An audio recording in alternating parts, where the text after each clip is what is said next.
Tira Vanachari.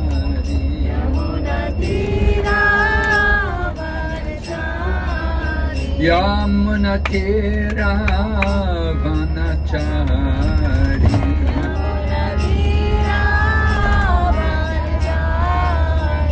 Hare Krishna, Hare Krishna, Krishna Krishna, Hare Hare, Hare Rama, Hare Rama, Rama Rama, Hare Hare. Hare Krishna, Hare Krishna, Krishna Krishna, Hare Hare, Hare Rama, Hare Rama, Rama Rama, Hare Hare. Hare Krishna, Hare Krishna, Krishna Krishna, Hare Hare, Hare Rama, Hare Rama, Rama Rama, Hare Hare. Hare Krishna, Hare Krishna, Krishna Krishna, Hare Hare, Hare Rama, Hare Rama, Rama Rama, Hare Hare. Hare Krishna, Hare Krishna, Krishna Krishna, Hare Hare, Hare Rama, Hare Rama, Rama Rama, Hare Hare. Hare Krishna, Hare Krishna, Krishna Krishna, Hare Hare, Hare Rama, Hare Rama, Rama Rama, Hare Hare. Nitai Gaur Hari Bo, Hari Bo, Hari Bo, Nitai Gaur Hari Bo. Hare Bol, Hare Bol, Hare Bol, Nitai Gaur Hari Bol. Jai Jai Prabhupada, Prabhupada, Prabhupada, Jai Srila Prabhupada. Jaya Jaya Prabhupada, Prabhupada, Prabhupada, Jai Srila Prabhupada. Gaur Premanande. Om Namo Bhagavate Vasudevaya. Om Namo Bhagavate Vasudevaya. Om Namo Bhagavate Vasudevaya. Om Namo Bhagavate Vasudevaya. Om Namo Bhagavate Vasudevaya. Om Namo Bhagavate Vasudevaya. Narayanam Namaskrityam Narayanam Namaskrityam Naram Chaiva Narottamam Naram Chaiva Narottamam Devim Sarasatim Vyasam Devim Saraswati Vyasam Tato Jayamudhiraya Tato Jayamudhiraya Nasta Prayeshu Vabhadreshu Ashtaprayeshu Abhadreshu Nityam Bhagavata Sevaya Nityam Bhagavata Sevaya Bhagavati Uttama Shloke Bhagavati Uttama Shloke Bhaktir Bhavati Naishtaki. Bhaktir Bhavati Naishtaki. So today is the auspicious day of the departure of His Divine Grace Om Vishnupad Bhaktisiddhanta Sarasvati Thakura Prabhupada. Now, Bhaktisiddhanta Sarasvati Thakura Prabhupada was the initiating spiritual master of our own founder Acharya, who became Bhaktivedanta Swami Prabhupada. So try to understand what a great personality Bhaktisiddhanta Saraswati must have been. That he was so powerful, so exalted, that he became the spiritual teacher of our founder Acharya. So Srila Bhaktisiddhanta Saraswati Prabhupada disappeared from this world. It was in the year 1936. So that's about 89 years ago. So Srila Bhaktisiddhanta Saraswati Prabhupada, he was the seminal son of Bhaktivinoda Thakur. Bhaktivinoda Thakur, of course, was a great pioneer of Krishna consciousness in the Western world. He wrote many books, he wrote many songs, and he did a lot of preaching. He established the Bhakti Vriksha, and he was preaching. He revived the message of Lord Chaitanya Mahaprabhu in Bengal. It was Bhaktivinoda Thakur who was preaching in Bengal and Orissa. And Bhaktivinoda Thakur had a big family. He had 11 children. So the number 3 was Bhaktisiddhanta Saraswati. He was born, at his birth he was given the name, what was it? Lalit Bimla Prasad. Bimala Prasad, right. Bimala Prasad. His youngest brother, the youngest one, was called Lalit Prasad.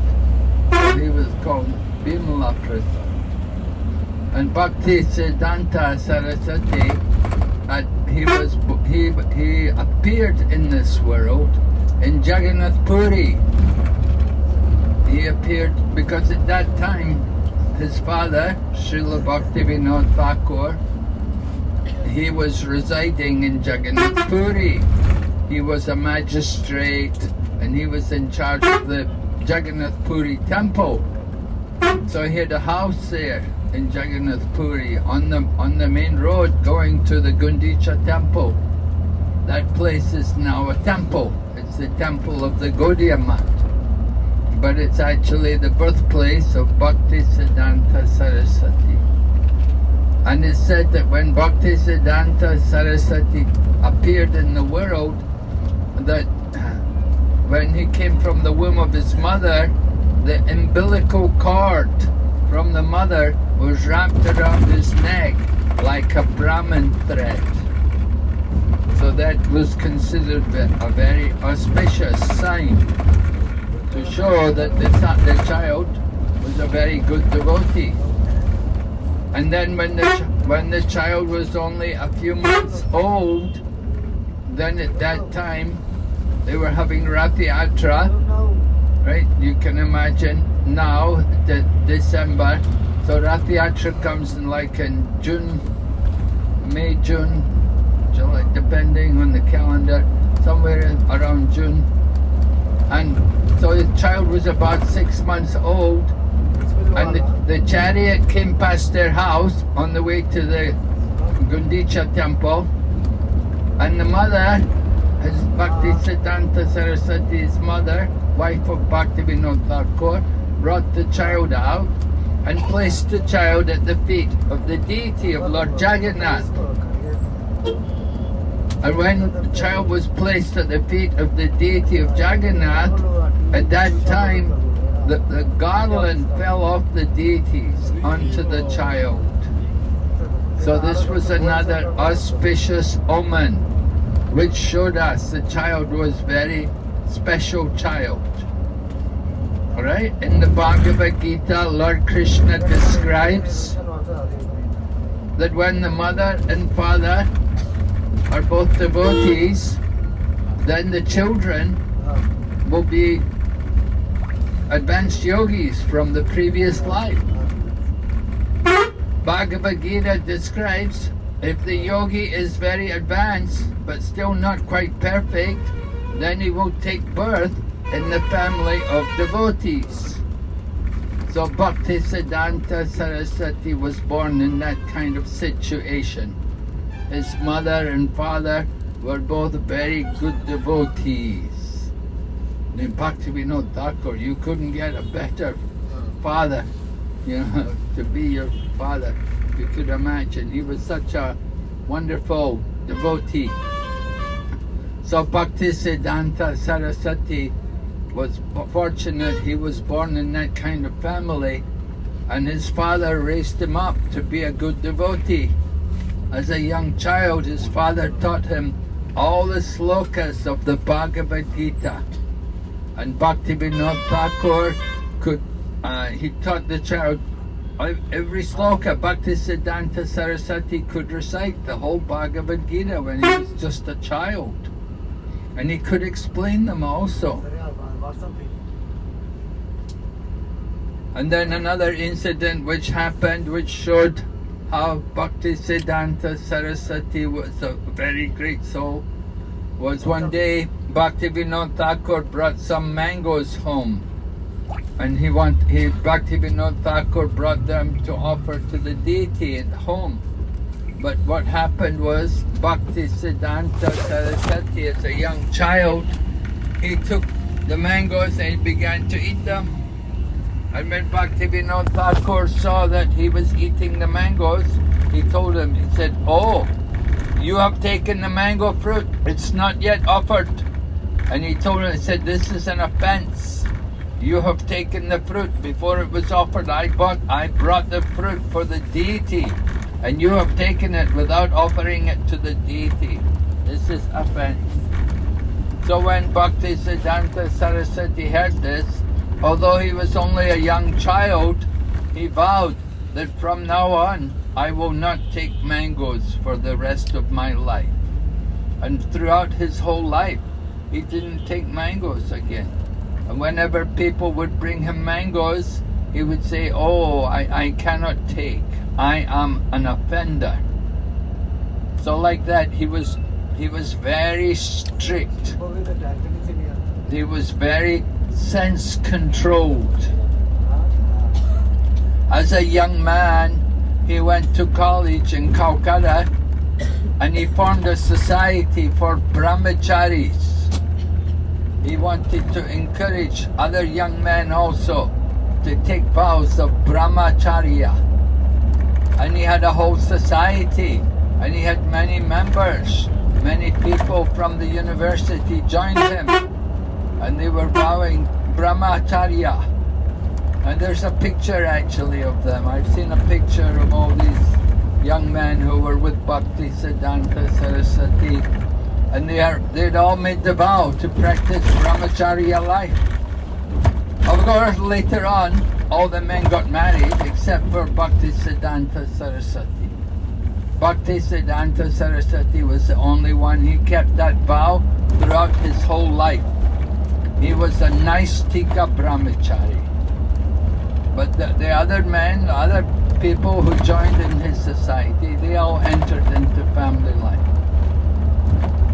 So Bhaktisiddhanta Saraswati was very sense-controlled and very powerful. Because of his sense control, he had a lot of power when he would preach. And he would preach very strongly. He would preach so strongly that he became known as Narasimha Guru, because he would really tear apart the deviators from the parampara. When Bhaktivinoda Thakur was staying in Jagannath Puri, there was this other Babaji who was coming. Bhaktivinoda Thakur was giving lectures, and this Babaji would come and listen to Bhaktivinoda Thakur's lecture. So this Babaji who was coming, he invented a new mantra. He made up his own mantra, and he got people to chant this mantra. And Bhaktivinoda Thakur told him, "This is not right. This is not Shastri. You cannot do things like this. your mantra is not proper. But this Babaji would not listen. And he got followers, he got people to follow him. And Bhaktisiddhanta Saraswati would get very angry at this Babaji. He would get so angry. Bhaktivinoda Thakur sent him away. And he told Bhaktisiddhanta Saraswati, he said, you go to Mayapur and sit and chant. He said, you're getting too passionate. You're getting angered too easily. He said, you go and sit in Mayapur and chant the holy name. And so it happened, Bhaktisiddhanta Saraswati went to Mayapur at that time. They had developed some temple there and at the birthplace. And Bhaktisiddhanta Saraswati, he stayed there. Well, actually he went to a place, he went to somewhere in Navadvip. It's in another part of Navadvip. There's a temple of the Gaudiya Math there. And Bhaktisiddhanta Saraswati took a vow to chant 1 billion holy names of the Lord. And it took him many years to complete the vow. To complete the vow, he had to chant 64 rounds every day for several years. And he did it. He was living there in Mayapur. Mayapur was just like a jungle in those days. There was nobody there. There were wild animals. But Bhaktisiddhanta Saraswati would be there, and he would just have an umbrella to protect himself from the rain and from the heat. So he would be living there on his own. He had not accepted any disciples yet. He was living there and he was chanting the holy name. So it happened, some man came there and he saw him, he met him, and he understood how he was a great soul. So this man convinced Bhaktisiddhanta Saraswati that he should finish his vow and then come to Calcutta and start preaching. So Bhaktisiddhanta Saraswati did that. He completed his vow of chanting the holy name 1 billion times. And then he went to Calcutta. He went to a place called Uttadanga. And we have our ISKCON temple there now today. At that very place where Bhaktisiddhanta Saraswati had begun the Krishna consciousness movement, where he began the Gaudiya Math. And it was at that place where he first met our own founder Acharya, Bhaktivedanta Swami Prabhupada. So Uttadanga, it's a very beautiful place. The devotees have renovated the place and they've decorated it very nicely with many photographs of the different pastimes which took place there. It's certainly encouraged if you get a chance to go to Calcutta, you definitely want to go to see the temple, the center at Uttadanga, and see the place where Bhaktisiddhanta Saraswati was staying and where he met our founder Acharya Abhaycharan Bhaktivedanta Swami.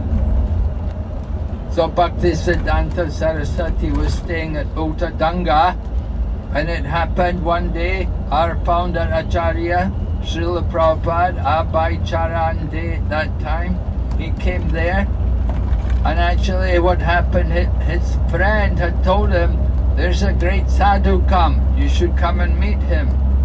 But Srila Prabhupada describes, I didn't want to go. He said, I'd seen so many sadhus, and I'd seen that they were all bogus. I wasn't impressed with any of them. And I thought this man will just be another one. But his friend said, no, this man is really good. You have to come and meet him. You have to come.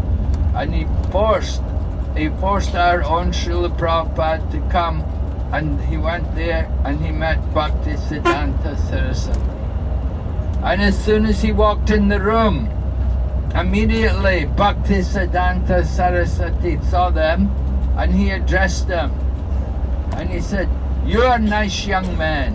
Why don't you preach the message of Lord Chaitanya Mahaprabhu all over the world? So Prabhupada said, at that time he was a follower of Gandhi. And he said he was actually dressed in his khadi. He was dressed in khadi kurta and khadi dhoti because Gandhi was encouraging his followers, he said, don't buy the cotton cloth which is made in the mills. Just stick with the khadi which is made on the handlooms. So Srila Prabhupada said he was dressed in his khadi and he was a follower of Gandhi. And then Bhaktisiddhanta Saraswati is telling him, why don't you preach the message of Lord Chaitanya Mahaprabhu? But Srila Prabhupada argued with him, and he said, no, we cannot do that. Our country is not yet free. At that time, India was still under the control of the British. It was not an independent country. It was controlled by the British people. And of course they were working, people like Gandhi were working to get liberation for India. And Prabhupada was following Gandhi, he was a supporter of Gandhi.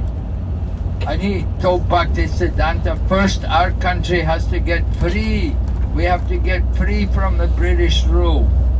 But Bhaktisiddhanta Saraswati argued back, and he told him, no, you are wrong. He said, the message of Lord Chaitanya Mahaprabhu is more important than any kind of political adjustment. Just to make some change in the government, said that is not very important. What is important is delivering the message of the holy name and the Krishna consciousness movement as it comes from Chaitanya Mahaprabhu. So Prabhupada was shocked. The Bhaktisiddhanta Saraswati was so powerful, and he completely smashed our Srila Prabhupada's ideas about political freedom, telling him it's not important. So Prabhupada met Bhaktisiddhanta, that was in the year 1922. 1922 when they first met at Uttadanga. So Bhaktisiddhanta Saraswati stayed there at Uttadanga for some time, and they recruited many very nice people, became devotees and went on to become sannyasis and gurus from the preaching there at the Uttadanga center. So it's a very important historic place. We're very lucky to have that place today. So Bhaktisiddhanta Saraswati, he began the Gaudiya Math there somewhere around 1920, 22. And then Srila Prabhupada describes he was a young man at that time. He had just married and he had a child. He said, I could not immediately take up his order or take up his instruction to preach Chaitanya Mahaprabhu's movement. But he said, I never forgot him. So then Prabhupada moved from Calcutta. He moved to Allahabad, what is now called Prayagraj. And Prabhupada went there, he opened his business there at Prayag. He had a place called Prayag Pharmacy. And he had his business selling medicines there.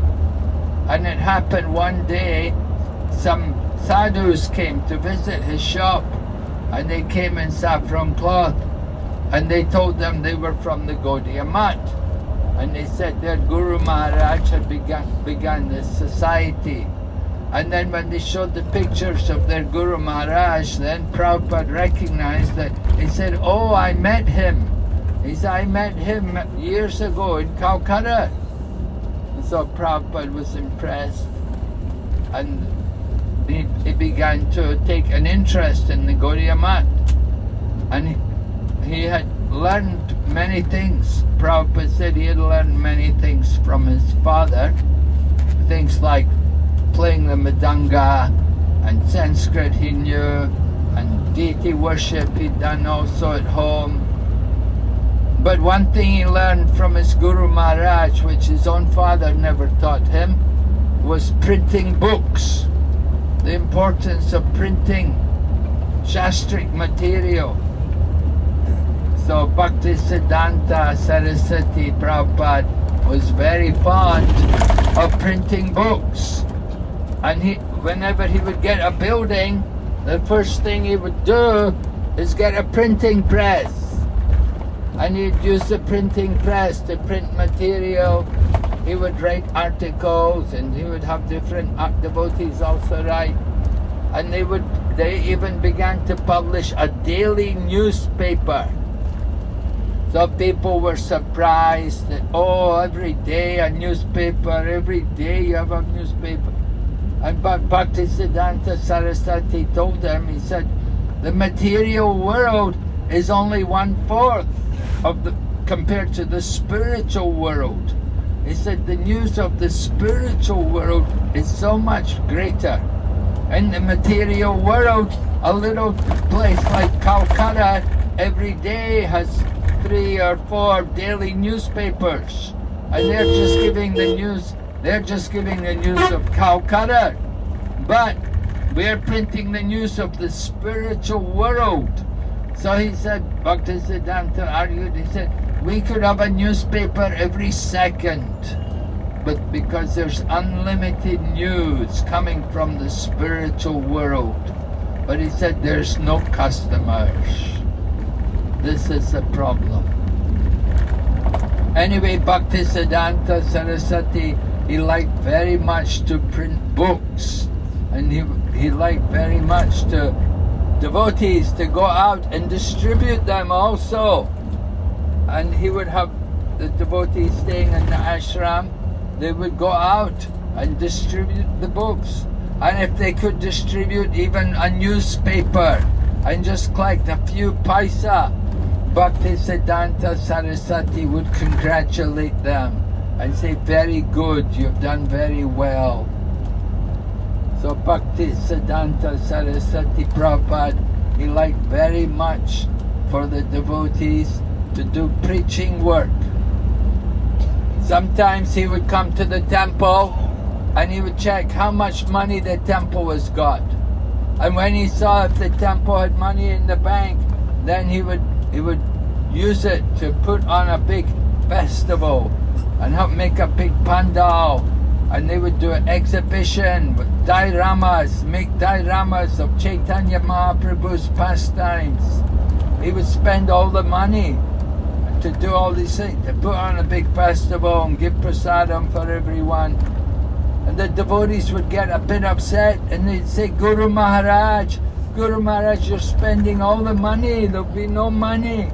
And he would say, yes, good, you have to go out and preach. So he didn't like the devotees to just sit in the temple and just eat and sleep. He said, temple is not just for eating and sleeping. It's a base for the army to go out and fight Maya. So Bhaktisiddhanta Saraswati Prabhupada, he was that kind of man. He liked to encourage the devotees to do missionary activities. And he sent some of his disciples to Europe. He sent them to England and to Germany, and he paid for them. He would send money to them to maintain them. So he was so eager for distributing the holy name in the foreign countries that he was spending his hard-earned money to help support devotees in foreign countries to do their preaching work. So Srila Bhaktisiddhanta Saraswati Prabhupada, he liked very much to print books, print newspapers, print magazines, and he liked very much for devotees to do preaching programs, to put on big festivals and pandals, and he would travel around and meet big people. He was also revolutionary in some of the things which he did, because at that time, you can understand, 1920s, it's 100 years ago, 100 years ago, the sadhus, they would walk barefoot. They didn't, or they would wear wooden shoes. They would wear the wooden shoes, and they would walk everywhere and wear unstitched cloth.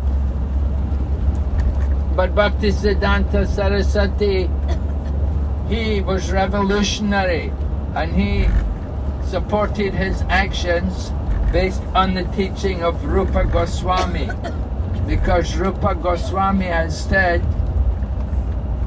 Anasaktasya Vishayam Yatatam Upayanjitaha Nirbandha Krishna Sambandhe Yukta Vairagya Uchate, that renunciation should be in relation to Krishna, and just to give up material things which without using them, then that is artificial renunciation. So Bhaktisiddhanta Saraswati, he would ride in a car. He purchased a big car, and he would go to visit different government people. So this was revolutionary, you know. Other people, they're walking everywhere, and he's riding in a big car. And then he would wear sewn cloth, and he would wear shoes to go and see people. Usually the sadhus would be barefooted and just wear unstitched cloth. But Bhaktisiddhanta Saraswati said, no, I have to meet with these very important, respectable people, Westerners. So he would dress appropriately so that they could receive him nicely. And they would respect him because of this. You know, other sadhus would come, you know, with the long hair and beards, and, you know, dirty feet and old cloth. And Bhaktisiddhanta Saraswati would come. He would have a big, sometimes he'd wear a big overcoat and a turban and like that, and come in a big car. I say, wow, what kind of sadhu is this? But he would teach them that, no, I'm utilizing everything for the service of Krishna. And in fact, it happened that the devotees in the temple, sometimes they wanted to take the car. They'd say, I was sick, Guru Maharaj, I had to go to the doctor, so I took the car. But Bhaktisiddhanta Saraswati would say, no, if you're sick, you cannot get the car to go to the doctor. So the car is only for going for preaching, not for you to go to the doctor. So like this, Bhaktisiddhanta Saraswati was very strict with the devotees. And he liked them to go and preach to everyone. He would check when they would come back from preaching. He would check them to see what they were carrying, how much they'd collected. If somebody came back with just a big amount of money, he wouldn't like it so much. He'd say, why you only go to the very rich people? He said, you should go to the poor people also. You need to go to everyone and preach. Go to the people, but somebody would come back with some money, and then they have some vegetables and some rice and like that. They say, oh, very good, this is good preaching. You went to everyone. You went to all kinds of people. He didn't like devotees just to go and see only the big rich people to get the big money. He liked them to visit everywhere and engage everyone according to their means. So Bhaktisiddhanta Saraswati was very revolutionary. This is the mood of Rupa Goswami, right? Real renunciation is to utilize everything in the service of Krishna. So Srila Bhaktisiddhanta Saraswati did this. On one occasion, Bhaktisiddhanta Thakur was supposed to go to a debate. They had organized a big debate because of the smarter Brahmanas were protesting. The smarter Brahmanas were saying these people, these Vaishnavas, they're not really qualified to be Brahmanas. That they're low-born and they don't have a good birth, and they're not really fit to chant Gayatri Mantra. So there was a big debate organized to discuss about the position of Brahmanas and Vaishnavas. But Bhaktivinoda Thakur, he was sick, he couldn't go. So Bhaktisiddhanta Saraswati, he told Bhaktivinoda Thakur what he would say.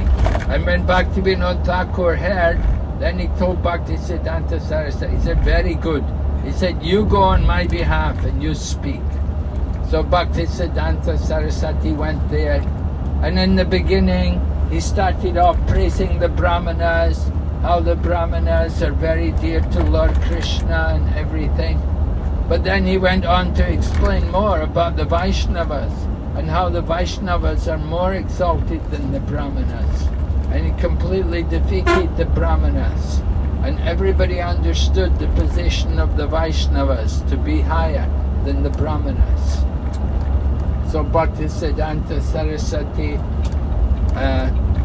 he wanted to get initiation, and Bhaktivinoda Thakur told him that I cannot give you initiation because I'm your seminal father. You have to get initiation from somebody who is not connected with you. So Bhaktisiddhanta Saraswati wondered, who can I go to?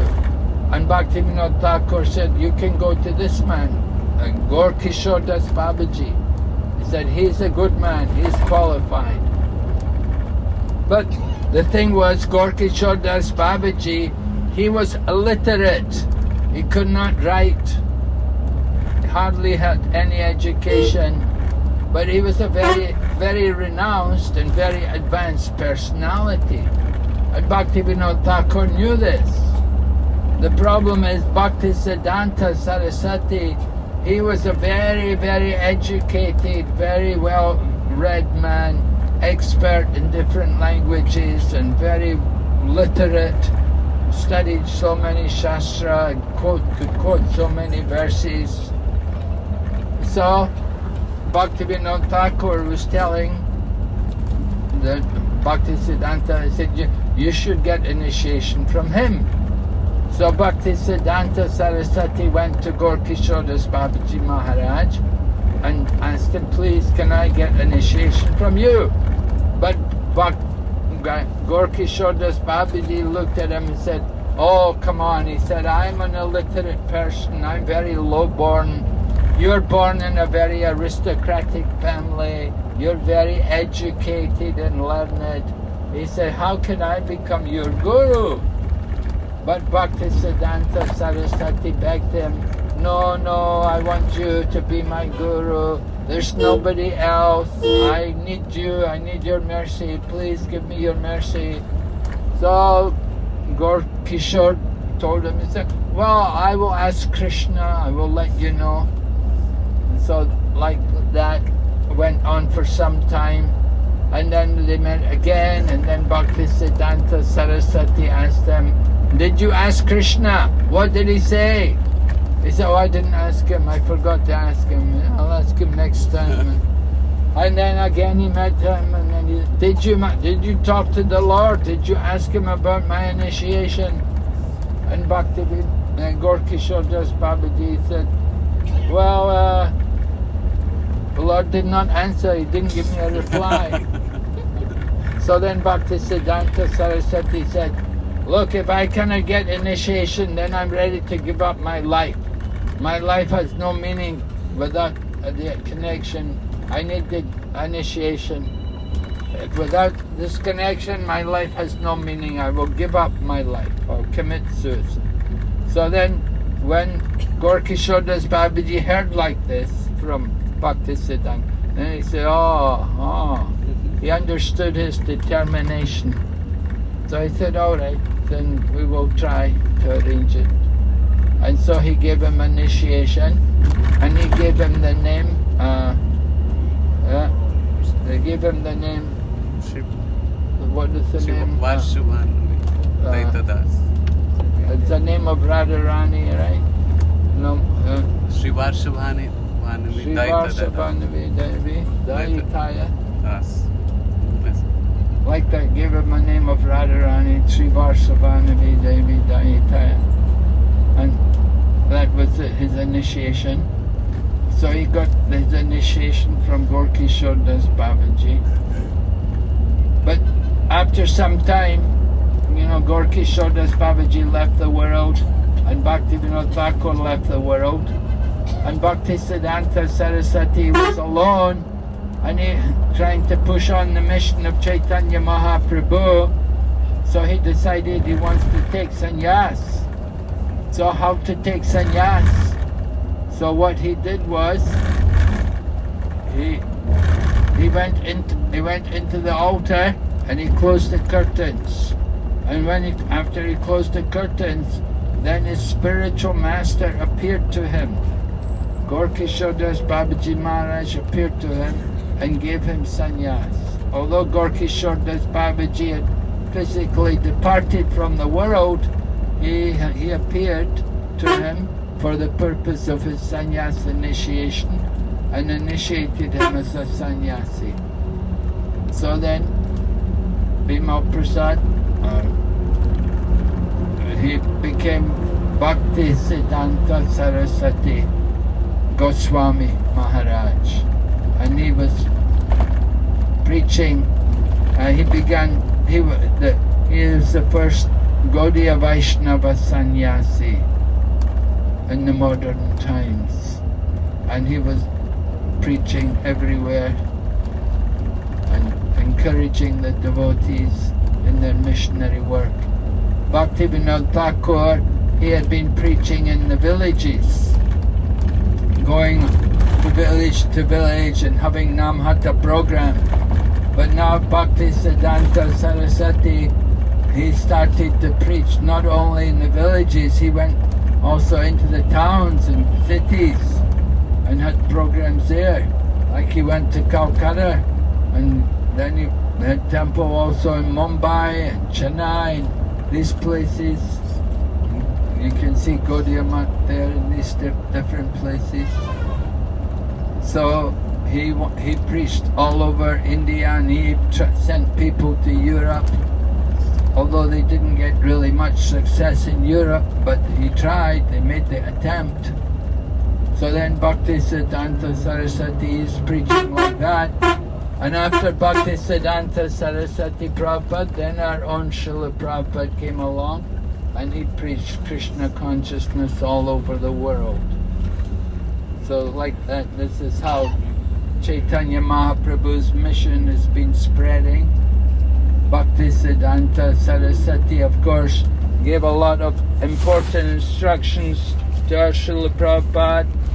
He got Srila Prabhupada, he told him, he said, if you ever get money, then I want you to use it to print books. Because Bhaktisiddhanta Saraswati saw how his own devotees had become attached to being comfortable in the temple. What happened was one of the followers of Bhaktisiddhanta Saraswati donated a big building in Bagh Bazaar in Calcutta, and that temple is still there. It's very beautiful. If you see the pictures of it, it's a very nice temple, marble, very beautiful, nice rooms and everything, nice beautiful temple room. So Bagh Bazaar, Bhaktisiddhanta got this nice temple, and when they got this temple, then the devotees were all arguing about which room they would have and where they would stay. They were thinking, I'll be comfortable here. I should have this room, this will be my room. So Bhaktisiddhanta Saraswati, he did not like that mood. And he said, there will be fire in this temple one day. So that's when he said to our own Srila Prabhupada, he told him, he said, if you ever get money, use it to print books. Don't bother about building big temples. So Srila Prabhupada got that instruction from his Guru Maharaj. Very important instruction, and Prabhupada always followed that. Of course, what happened was Prabhupada told temples, in the 1970s the system was, whatever income we got, 50% had to go on books, the cost of the books. and only whatever 50% was left, he could use that to maintain the temple. But you must spend at least 50% of the income must go for book distribution. So Srila Prabhupada was always very careful to observe the instructions of his Guru Maharaj. So it happened, Bhaktisiddhanta Saraswati, his health was not very good. He was having some health problem, and our Srila Prabhupada was there in Calcutta. So he wrote to him. And he wrote to him and he said, Guru Maharaj, he said, you know, I'm a householder in family life with children. He said, I've not been able to serve you very much. He said, you have so many brahmacharis and sannyasis there with you. I haven't been able to really contribute very much to your service. Please tell me how I can serve you better. So then Bhaktisiddhanta Saraswati wrote back, and this letter came to our Srila Prabhupada. It was only a few weeks before Bhaktisiddhanta Saraswati was to leave the world. But Bhaktisiddhanta Saraswati told him, he said, oh, you are good in English, you can use that to preach. He said, try to teach this Krishna conscious philosophy to people. He said, that will be good for you and good for those who hear you. So like that, Srila Prabhupada took that instruction to heart. And then, although his spiritual master left the world in 1936, in the year 1944, Srila Prabhupada began his Back to Godhead magazine. He printed a very simple edition of Back to Godhead. He had written some articles, he put them together and had them published on a big sheet of paper, newspaper. And in this way, he began to follow the orders of his spiritual master, because Bhaktisiddhanta Saraswati liked very much to see books coming out.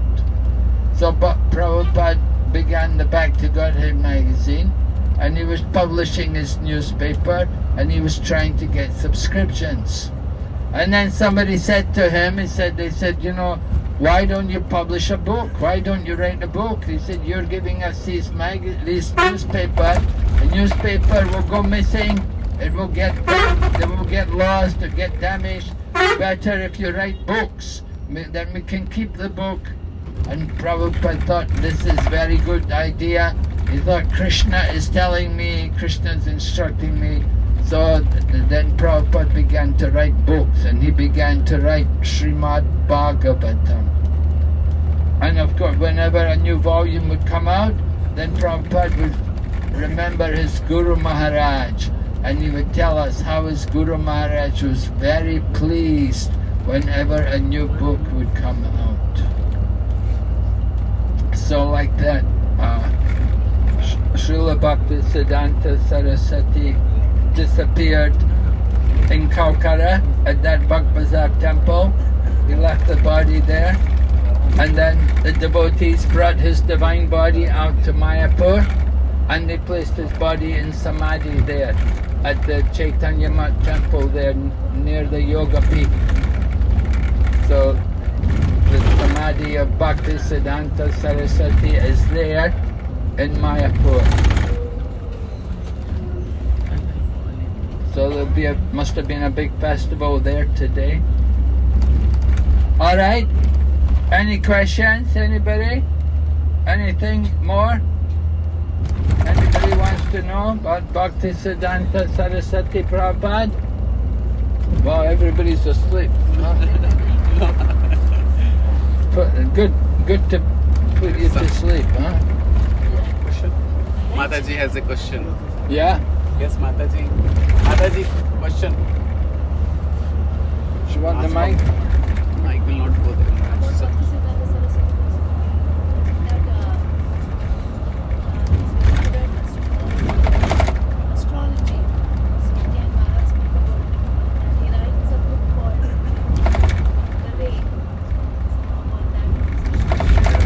Says Srila Bhaktisiddhanta Saraswati Thakura, it is said that he was good in astrology.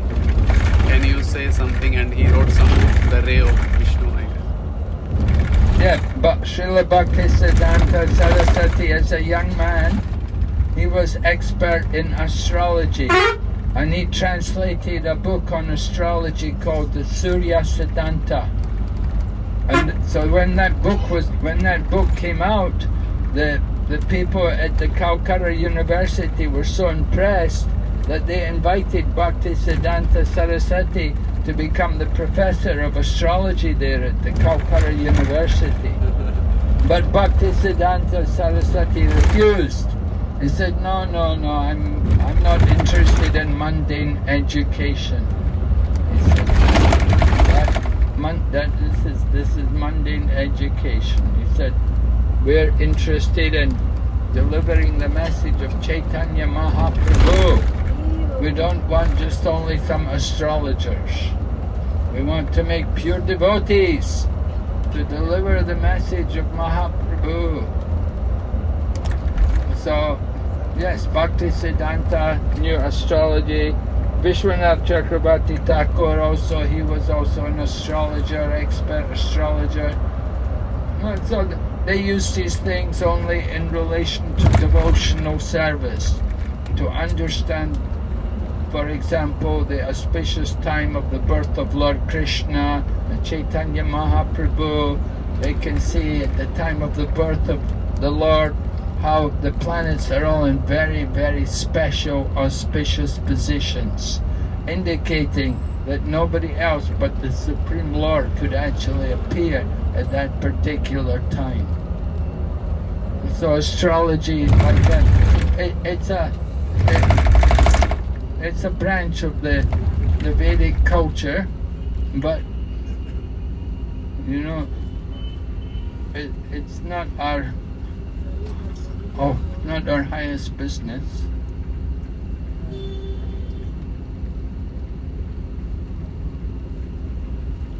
So some devotees, they know astrology, like Bhanu Swami, he knows astrology quite well, and he will give astrological advice to people.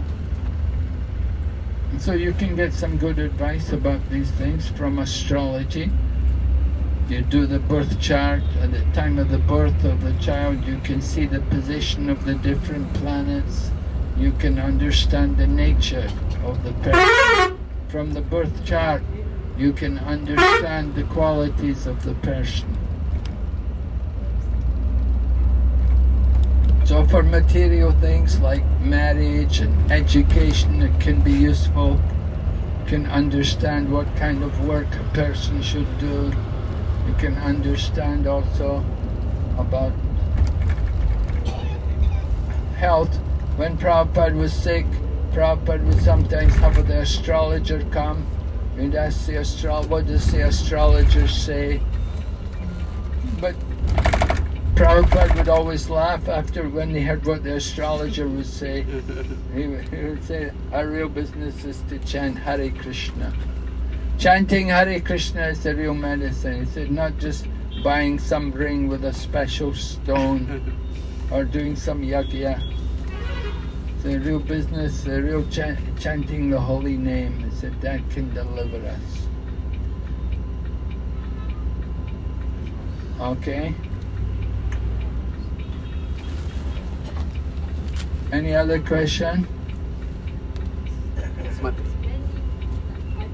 When he was very young, Bhaktisiddhanta Guru Maharaj was memorized many Upanishad, Srimad Bhagavatam, something like that. When he was very young? Young child, yeah. His father was doing this. He'd memorized the whole Bhagavad Gita. Bhagavad Gita, yes. His father, Bhaktivinoda Thakur, was always preaching. And Bhaktisiddhanta Saraswati, he was always very respectful to his father. He would call his father Mahasaya. You know, great soul.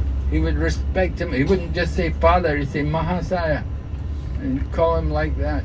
Show him great respect. He understood his father was really a great personality, and he had the highest respect for his father. And he would he would listen to his father's lectures, and he would be with his father. He travelled with Bhaktisiddhanta Thakur. He'd always be with Bhaktisiddhanta Thakur by his side, and he would hear Bhaktisiddhanta Thakur's lectures and classes.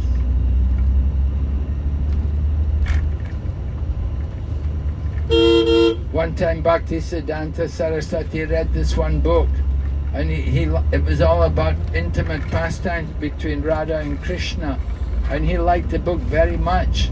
He told Bhaktisiddhanta Thakur, I think we should print this book. And Bhaktisiddhanta Thakur said, yes, you can print one copy for you. He said, because no one else is qualified for this book except for you.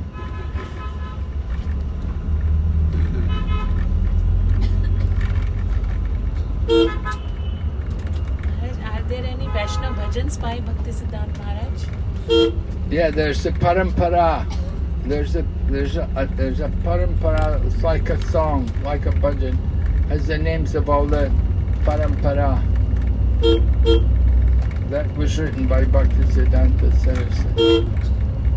So Bhaktisiddhanta Saraswati, he wrote also commentary on Chaitanya Charitamrita.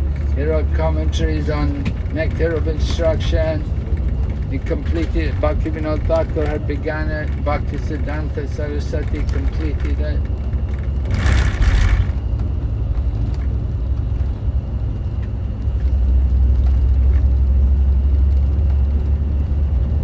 Okay, any other question, comment? No? So we have some kirtan now? Srila Bhaktisiddhanta Saraswati Prabhupada ki Jai. Gaur Bhakta Vrinda ki Jai. What to do? Srila Bhakti Vigna Vinasa Narasimha Swami Maharaj ki Jai.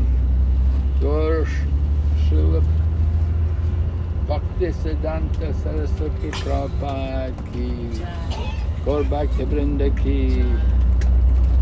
Okay. Should we have Jai Anilo Huh? Jai Anilo Premadana Bhajan Maharaj or any? Any what? Jai Anilo